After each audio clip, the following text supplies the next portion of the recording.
Hello, I'm David Droger, General Counsel for the Las Vegas Police Protective Association.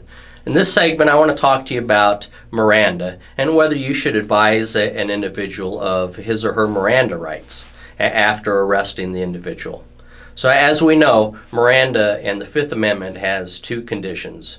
One is that the person has to be in custody, and two, you have to intend to interrogate the individual. So if a person is not in custody, you don't have to read a Miranda.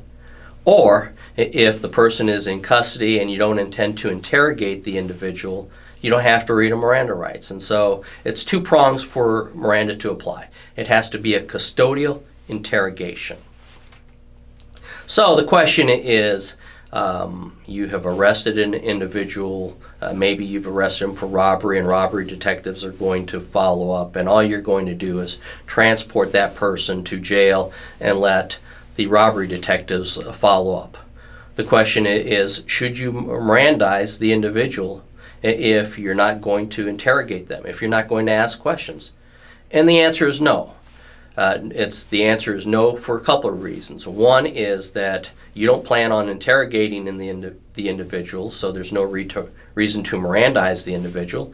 And then secondly, you don't want the individual to invoke their right to counsel and bar robbery detectives from following up and doing an interview at a later time.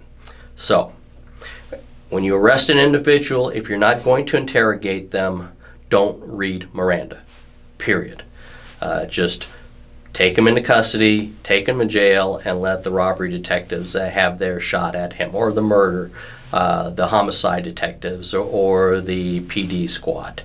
In addition, let's assume that you have now arrested an individual, you have not read the Miranda, you're transporting him to jail, and the individual starts making spontaneous admissions. You have a choice. Because you're not interrogating the individual, you can just be a good listener and memorialize everything that the person has told you. And Miranda doesn't apply because you're not interrogating the individual. Or you can choose to then Mirandize the individual if you want to start an interrogation or ask additional questions.